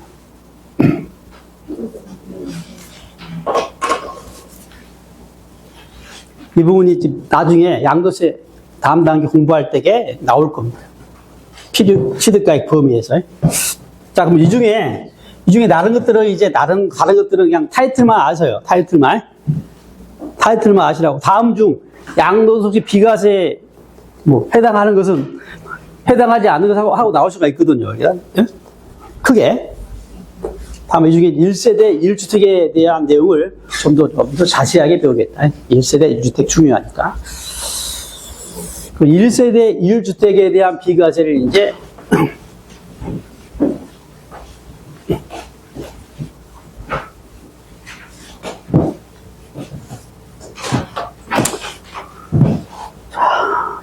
공부하면 비과세 요건입니다. 일단 조정 대상 지역 바뀌냐 아니냐를 따집니다. 그래서 조정 대상 지역이 아니면 바뀌다는 얘기죠. 아니면 일단 1세대고 1주택이고 2년 이상 보유하면 오케이예요. 이렇게 세 가지를 다 충족해야 합니다. 동시에 조정 대상 지역이냐 아니냐는 취득할 때 일단 판단을 하는 거고요. 그 다음에 1세대고 1주택인지 2년 이상 보유하는지는 양도일연제로 판단합니다. 근데 만약에 취득할 때 조정 대상 지역이라면 때는 이 세 가지 요건에 뭐예요? 2년 이상 거주를 더 추가로 요한다. 이렇게 아시면 돼요. 2년 이상 거주를 요합니다.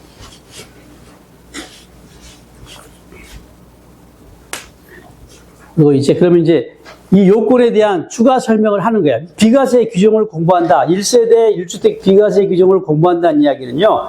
이 요건 있잖아요. 요건 이야기를 더 하는 거야. 한마디로. 그래서 1세대는 뭐냐? 범위. 또 1주택이라고 했잖아요. 집이 2개라 하더라도 봐주겠다라든가 이런 특례가 있겠죠. 이걸 배우는 거고. 2년 이상을 보유해야 하잖아요. 역시 마찬가지예요. 보유기간 따지지 않겠다. 이런 것들을 예 규정을 공부하는 게 비과세 규정이 되겠습니다. 자, 1세대 1주택이 됐을 때 1세대 범위인데요. 이거 우리가 종부세에서 배웠던 내용과 다를 바가 없습니다. 그래서 거주자하고 일단 배우자가 있어야 합쳐서 본인과 배우자 포함해가지고, 그죠? 그들과 같은 주소 고소에서 생계를 같이 하는 가족 집단입니다. 가족 단위인데요. 이때 가로 안에 배우자는 법률상 이혼을 하였으나 생계를 같이 하는 사실상 이혼한 것으로 보기 어려운 자를 포함한다고 되어 있죠. 그러니까 이장이온을 말해요.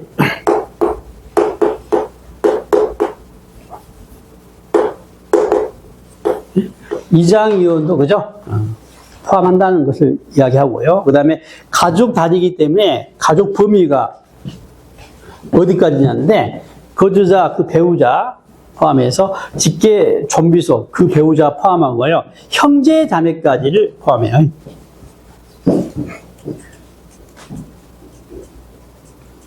삼촌 안 돼요, 사촌은. 네. 형제 자매까지 가능. 다만 이제 이 1세대 범위에 보면 같은 주소 고소에서 생계를 같이 해라 한다겠죠. 같이 살아야 하거든요. 근데 학교 때문에, 질병 때문에, 사업상, 근무상 이런 사유로 일시 퇴거한 사람도 포함합니다. 이런 경우는 일시 퇴거자를 포함해서 판단하고요. 부부가 단독 세대를 구성한 경우에요. 부부가 라고 하더라도 뭐라고 되어 있어요? 부부가 각각 세대를 달리 구성한 경우에도 뭐라고 되어 있어요? 동일한 세대로 본다. 그러니까 지금 갑과 을이 있는데 이렇게 부부예요, 부부.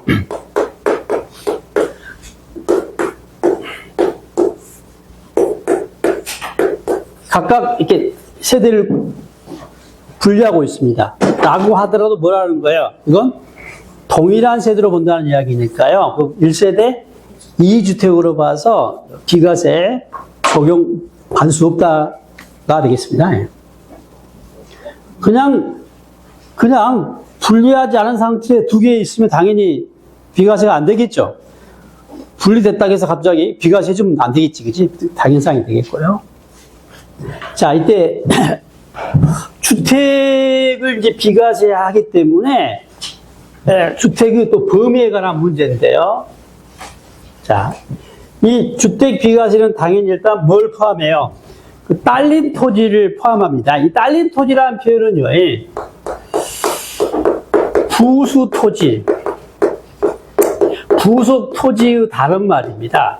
그래서 한때는요, 부수 토지라는 말을 많이 썼는데 좀 쉽게 영어를 쓴다기가 표현한다고 해가지고 고친 거예요. 딸린 토지라는 말을 쓴 겁니다. 그래서 이거 혼용에 쓰기도 해요.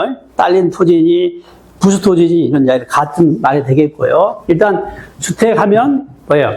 땅을 포함해서 그죠? 비과세를 해주겠다 이야기를 하고자 하는 거고요. 다만 땅을 무한정 그죠? 포함시키지는 않아요. 그래서 한도가 있습니다. 뭐라고 되어 있어요? 그 주택 건물 정착 면적에다가 지역 위치에 따라서 일정 배율을 곱한 범위 내에서 포함합니다. 한도가 있다는 것이 되겠고요. 이 배율은 암기가 돼야 할 텐데 이렇게 되어 있어요. 크게 도시지역 아니냐 바뀌냐를 따집니다. 도시적 밖은 더 넓어야겠죠. 그래서 10배가 되는 거고요. 알았어요? 그 다음에 도시적 안은 좀 복잡한데 이걸 좀 쉽게 설명해 볼게요. 일단 도시적 안은 5배라고 보시면 돼요. 뭐라고요? 5배인데 얘만 3배 이렇게 정리하시면 어떻게 해요? 도시적 밖은 몇 배? 10배. 안은 몇 배? 5배인데 예? 5배인데 무엇은요? 주상공이야. 달갑지 않죠? 주상공에 있는 주택은 3배만 봐줍니다. 물론 정확히 말하면 수도권에 있는 도시지역 안에 있는데 수도권에 있는 주상공은 3배 이렇게 정리하면 되겠죠. 다시 도시지역 밖은 몇 배? 10배. 안은 5배인데 그 중에 수도권에 있는 주상공은 3배 이렇게 정리하면 표가 그죠? 정리가 됩니다. 자, 그러다 보니까 이제 또 이런 경우는 어떻게 할래? 겸용주택이면 어디까지를 또 주택으로 봐가지고 비과세를 적용할 수가 있냐 문제가 발생하지. 네? 겸용주택일 때. 겸용주택일 때는요, 따집니다. 주택 면적하고 주택 외 면적을 따져가지고요. 뭐라고 되어 있어요? 주택 면적이 더 크잖아요? 니꼬르가 아니에요? 니꼬르가 있어요? 크면 전부를 주택으로 봐요. 만약에 같거나 작으면 주택 부분이 이때는 주택만 주택으로 봐서 그죠? 비과세를 적용해 주겠다가 되고요. 체크할 것은 이제 그 딸린 토지 있죠? 부수 토지는 봐봐요. 전부가 주택으로 보면 전부 다 주택 땅이 되는 거예요. 그죠? 근데 봐봐요. 주택이 작거나 같으면 주택만 주택이니까 이 딸린 토지 있죠? 얘는 주택하고 주택 아닌 토지로 안분 계산해야 합니다. 면적 비율로. 예? 면적 비율로. 이때 주의할 것은 전부가 주택이든 안분해서 계산하든 한도를 따지는 거예요. 방금 전에 한도 있죠? 한도를 따져서 당연히 비과세를 적용해 주는 겁니다. 자, 그럼 이것도 사례 하나를 여러분이 꼭 관리하시면 돼요. 이 사례를.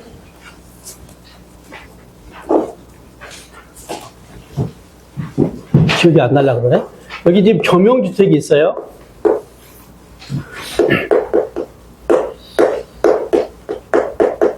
이쪽은 주택이고요. 이쪽은 상가입니다. 보시죠? 그리고 지금 이게 100제곱미터고 이게 100제곱미터예요. 땅이 1000제곱미터입니다. 네. 그리고 이 겸용주택이 어디가 있냐면요. 수도권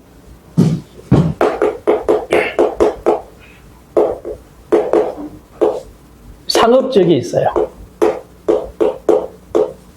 뭐 할 때 필요해요? 뭐 할 때 필요해요? 한도 따질 때. 그죠? 몇 배예요? 3배죠, 3배. 문제에서 3배 알려주기도 하지만 안 알려주면, 그죠? 안 알려주기도 하니까 알아야 합니다. 이 경우 이제 그러면 이 상태에서 과세 면적, 비과세 면적이 어떻게 되는지를 물어볼 수가 있습니다. 예. 이게 뭐라고요? 과세 면적 얼마냐 이렇게 물어볼 수가 있다. 또 다르게 말하면 비과세 면적이 얼마냐 이렇게 물어볼 수가 있어요. 주로 이제 과세 면적을 주로 물어보는데요. 먼저 계산을 해야겠죠. 이제 계산 순서가 중요하거든요. 방법이. 그래서 이 순서대로 하시면 돼요. 일단은요. 건물을 먼저 판단하세요. 건물분하고 토지분. 딸린 토지. 가지고 뭘 먼저 찾냐면요. 비과세 면적을 먼저 찾아요. 그 다음에요. 빼고 뺑겨봐야지. 과세 면적이 되겠다. 이렇게. 자, 건물은 면적이 다시 얼마야? 200제곱미터고요. 그죠? 중에서 나누는 거예요. 토지의 면적이 얼마야? 1000제곱미터죠. 얘를 얼마냐 구분해라가 시험입니다. 실제 우리 시험에 나온 적도 있습니다. 자, 이 비과세 면적이란 이야기는 뭐예요? 물론 이건 전제가 1세대예요. 1주택. 1세대 뭐예요? 1 겸용주택입니다. 전제가 1세대 1겸용주택이 될 전제라는 거예요. 자, 그러면 이 비과세 면적은 그럼 뭐야? 주택 부분을 찾는 거고요. 그쵸? 과세 면적은 상가 부분을 찾는 거죠. 이제 하면 돼요. 건물 200제곱미터 중에 따져야지, 건물. 케이스가 어느 케이스입니까요? 주택이 큰 경우에요. 같거나 작은 경우입니까? 같거나 작은 경우죠. 여기 이 케이스죠, 이 케이스. 따라서 이때는 주택만 주택이니까 건물 중에요. 주택 100제곱미터가 뭐예요? 주택인 거고, 비과세고, 나머지예요? 과세가 되겠죠. 그죠? 똑같이 100이긴 한데, 200은 200을 말하는 거예요? 네? 네. 자, 그러면 이제, 딸린 토지입니다. 딸린 토지는, 자, 이 케이스니까 어떻게 해야 해요? 이 토지, 딸린 토지는 건물 면적을 비율로 나눠야 한다는 말이에요. 안 분한다. 그러니까 뭐야? 주택 면적과 상가 면적 비율로 이 1000제곱미터를 나누라 이 말이죠. 나눠봅시다. 예. 자, 안분 계산합니다. 안분. 토지 얼마? 1000제곱미터를요. 자, 건물 면적 비율이니까 주택이 100이고 상가도 100이죠. 이 100은 동그라미 100이에요. 주택 100이고 그냥 100 상가. 이 중에 주택분을 계산한다면 얼마예요? 동그라미 100이 되겠죠. 됐어요? 그럼 얼마예요? 500제곱미터가 나오죠. 절반이니까. 이게 500이다 이렇게 하면 돼요, 안 돼요? 에? 되지 왜 안 돼? 그런데 뭘 따진다 그죠? 여기까지 됐잖아요, 여기까지. 뭘 따지라고요? 한도를 따지, 한도를. 그러니까 바로 가면 안 되고 이 500이 한도 내인지를 따져야 해요. 한도를 초과하면 한도까지만, 그죠? 주택으로 봐야 하니까 한도를 따지는 겁니다. 한도는 어떻게 따지냐겠어요? 주택 정착 면적, 건물 바닥 면적의 지역별 배율을 곱한다 그랬죠? 지금 바닥 면적이 얼마야? 이건 전제가 따로 말하자면 단층. 복층이면 연면적으로 따지는 거거든요. 단층이라고 해봅시다. 그럼 얼마? 100제곱미터. 여기에 몇 배요? 수도권, 도시지역, 상업지역에 있다면 몇 배요? 3배가 되겠죠, 3배. 그러면 얼마가 돼요? 300이. 그러니까 얼마까지만? 300까지만, 그죠? 주택 땅으로 봐주겠다는 거 아닙니까? 500이 아니라, 그래서 얼마야? 300이 되는 것이죠. 그러면 1000 중에 300이 주택분이고 비과세 면적이라면 나머지 얼마예요? 700은 상가 부분으로 과세 면적이 되겠네요. 그죠? 이게 계산 문제예요. 이거 할만한가요? 할만해요? 대답들 하세요. 할만해요? 그럼 하면 되지 뭐. 그럼 하면 되는 겁니다. 예. 이거 이상 더 이상 안 나와 이렇게 안 나와. 이 정도로 계산할 수 있으면 해주시고. 이건 100백인데 뭐 100, 200 할 수도 있겠죠. 대개는 이게 나올 것 같아, 이게 나올 것 같아. 당연히 이게 나오지 이게. 이거 안 분해야 하니까. 이거 너무 쉽잖아요. 나오면 되게 이렇게 나올 건데요. 자, 그 다음에 다가구 주택입니다. 다가구 주택은 1세대 1주택만 봐주기 때문에 다가구 주택은 이게 이런 경우죠, 이렇게. 이런 경우. 9개로 볼 것이냐, 예? 1개로 볼 것이냐 문제잖아요. 뭐라고 되어 있어요? 일단 독립해서 각각 구획된 부분을 각각 하나로 본다는 거니까 원칙은 몇 개예요, 이거? 9개가 되는 거예요. 아니, 9개를 보는 겁니다. 다만 뭐라고 되어 있어요? 이걸 통째로 다가구 주택을 한꺼번에 통째로 매매하면 그때는 한 주택으로 봐요. 원칙은 각각 하나인데 하나로 통으로 팔면 1개로 보겠다가 되겠습니다. 공동소유주택입니다. 공동소유주택이면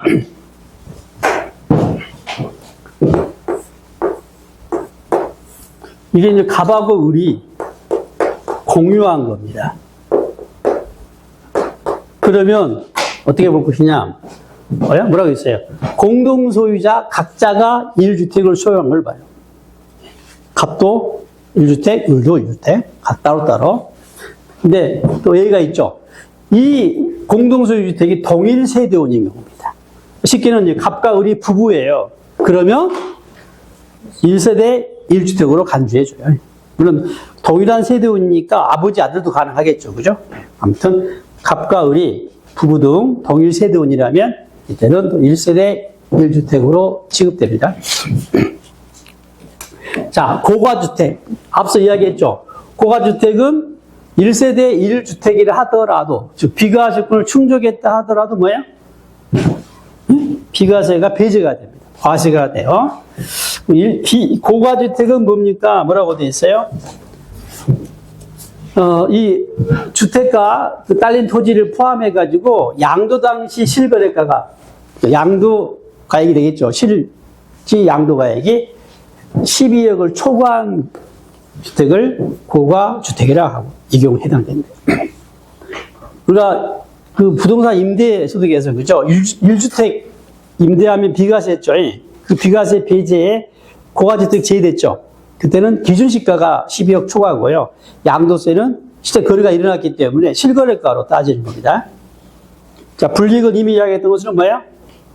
1세대 1주택 비과세를 충족했다 하더라도 비과세를 적용하지 않겠다가 되겠고요. 그 다음에 다만 비과세를 안 해주긴 하지만 세금 계상할 때 전체 금액에 대해서 다 과세하면 좀 억울하죠. 만약에 12억인 사람은 비과세를 받겠죠. 12억 1,000원이면 12억 1,000원에 팔았다고 뭐야? 그 과세가 되잖아. 얼마 때문에? 그 1,000원 때문에. 12억 100만 원이어도 과세가 되겠지. 그러면 어떻게 행동을 해, 사람이? 나는 더 받고 싶은데도 그것 때문에 뭐야? 막 불합리하게 이상한 결정을 하겠지. 바보처럼. 네? 네. 그래서 뭐라고 하고 있냐면, 뭐라고 됐어요? 12억을 초과한 부분에 대해서만, 알았지? 12억은 똑같이 비과세 혜택이 있도록 해주겠고, 12억을 초과한 부분에 대해서만 과세하겠다라고 돼 있어요. 12억을 초과한 부분에 대해서만 과세하겠다. 그러면 봐보세요, 여러분.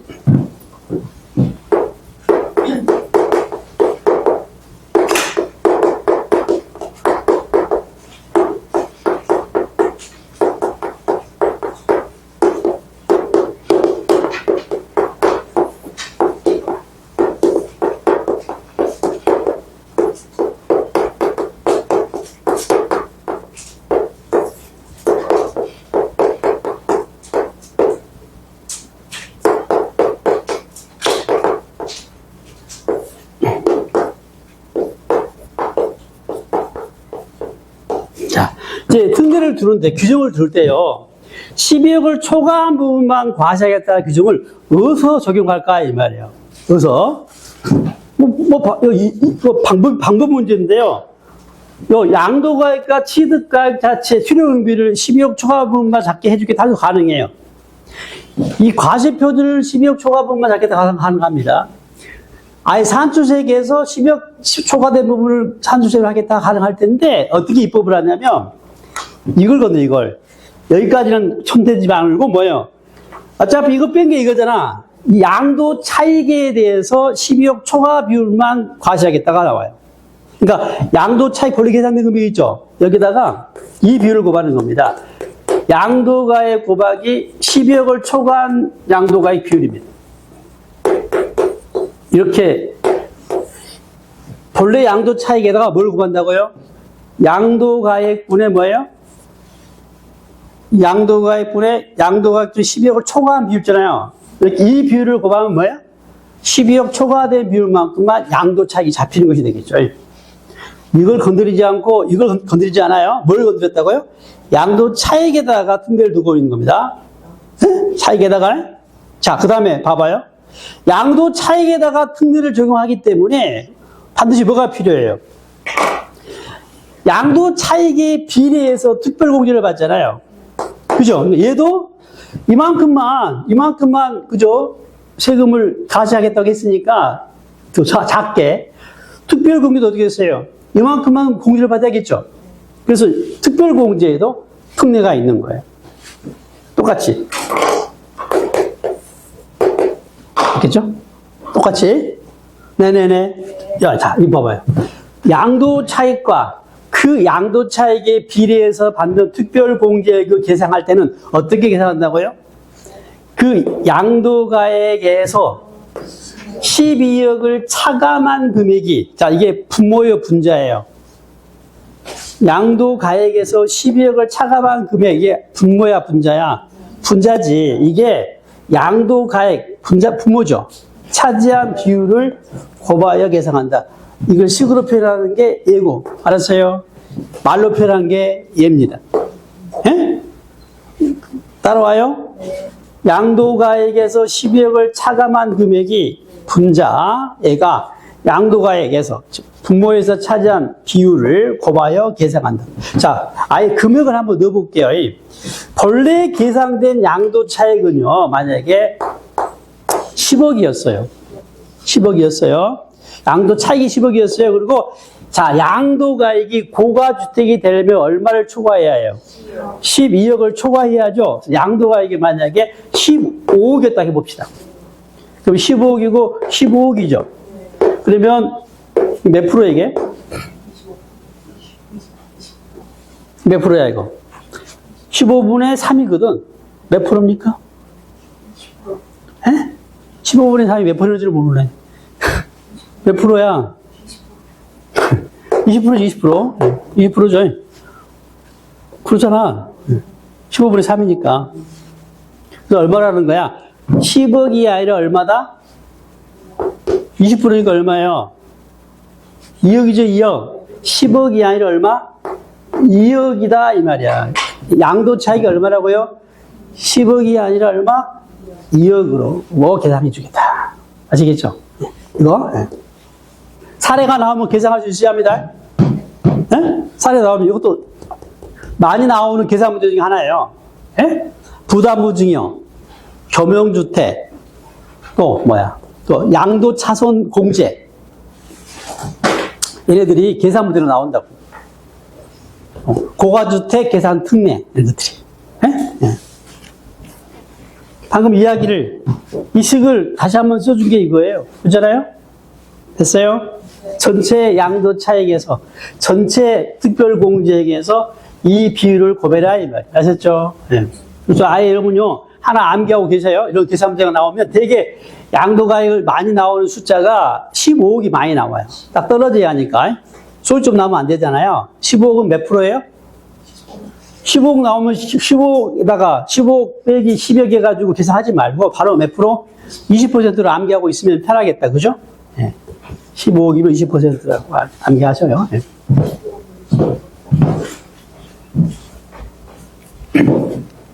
그 다음에, 자, 1세대 2주택일 때 이제, 자, 집이 뭐야? 2개라 하더라도 봐주겠다. 알겠죠? 집이 2개라 하더라도 봐주겠다. 부득이하게 2개라면, 그래요? 봐줘야지 않냐. 나온 게, 1세대 2주택 특례. 자, 양돌연재. 이거 봐. 2개라 하더라도 뭐야? 1주택으로 간주하는 거예요. 그래서 비과세 적용 받게 해주겠다, 이 말입니다. 양도할 때 집이 2개라 하더라도. 자, 첫 번째. 직계 전속 동거 봉양 목적으로 세대를 합친 경우입니다. 그 다음에 혼인하면서 어쩌요? 집이 2개가 된 케이스. 이분은 각각 동거 봉양하기 직전에 부모님 집, 내 집 각각 있었을 때 이야기고요. 혼인하기 전에 각각 그저 남녀가 집이 한 채씩 있었을 때 이야기가 되겠습니다. 그래서 얘는 정부세에서 나왔던 이야기죠. 그죠? 이거 효도하겠다는데 말리면 안 되잖아. 결혼하겠다는데 말리면 안 되죠. 이것 때문에. 그래서 비과세 때문에 혼인을 못하거나 효도를 못하면 안 되니까 그래서 봐주겠대요. 이때 이제 몇 년간 봐줘요? 10년간 봐요. 10년간. 종부세도 10년간 봐줬죠? 10년간 각각 1주택으로 봤죠.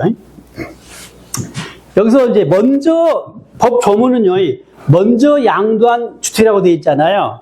그럼 나중에 양도한 주택은? 어떻게 돼요? 당연히 봐주겠죠? 아니, 집이 2개인 상태에서 먼저 양도한 게 봐주면 하나밖에 없잖아. 말할 필요 없는 거지, 그지? 그러니까 어떤 의미를 말하고자 하는 거예요, 먼저란 말은? 둘 중에 아무거나 이 말을 하고자 하는 거야. 알겠죠? 아들 집이든 엄마 집이든 알았어요? 남편 집이든 아내 집이든 자, 3년간 봐준다는 거, 10년간 봐준다는 거. 그 다음에 자, 다음 케이스는요, 이사 가는 이야기, 이사 갈 때 집이 팔 때 2개가 될 케이스는 뭐냐면 내가 살던 집이 하나 있는 사람이에요. 내가 살던 집을 판 다음에 길바닥에 앉았다가 새 집을 사가지고 가지 않잖아. 내가 살 집을 구한 다음에 뭐야? 그 다음에 이제 내 집을 팔잖아, 되게. 그죠? 그러면 새 집을 산 다음에 종전집을 팔면 그 기간 동안은 뭐야? 팔 때는 뭐야? 집이 두 개가 되잖아요. 봐주기 때문에. 당연히 봐주면 해, 그죠? 다만 이제 이건 일시적으로 봐줍니다. 예? 그래서 뭐 몇 년 이내 팔아요? 3년 이내에 종전주택을 팔면 말이에요. 좀 길죠? 3년이니까. 한때는 뭐 1년, 6개월도 있었고 1년도 있어서 쭉 바뀌었는데 법이 지금 3년까지 봐줍니다. 그리고 1년 이상 지난 후의 이야기예요. 그러니까 어떤 의미냐면요. 일단 종전집 사자마자 이사 가면 안 봐주는 거야. 일단 1년 이상 살려고 했다는 의미합니다. 1년 이상은 산 상태에서 이야기가 되겠죠. 그래서 아무튼 3년 이내에 팔면 봐준다. 그 다음에 일반 주택과 수도권 밖주택이 있었을 때입니다. 자, 이 부득이한 사유로 수도권 밖의 주택을 취득한 경우, 부득이한 사유 주의할 것은요, 학교 때문에, 자, 근무 형편상 지방으로 발령을 받거나, 학교가 지방에 있다든가, 뭐 이런 거죠. 질병 요양자, 물 좋고 공기 좋은 곳으로 가려고. 근데 그 밖의 사유라고 했을 때, 학시험에 자주 나온 게, 사업상 형편은 안 돼요. 사업상 형편은 법에서 인정하는 부득이한 사유가 아닙니다. 그건 사업상은 이제 말 만들기 딱 좋잖아. 그래서 사업상은 안 돼요. 지사업이니까. 나머지는 뭐 근무니까 발령받으면 가야 하잖아. 예? 예. 공부하겠다는데. 예? 질병 치료하겠다는데.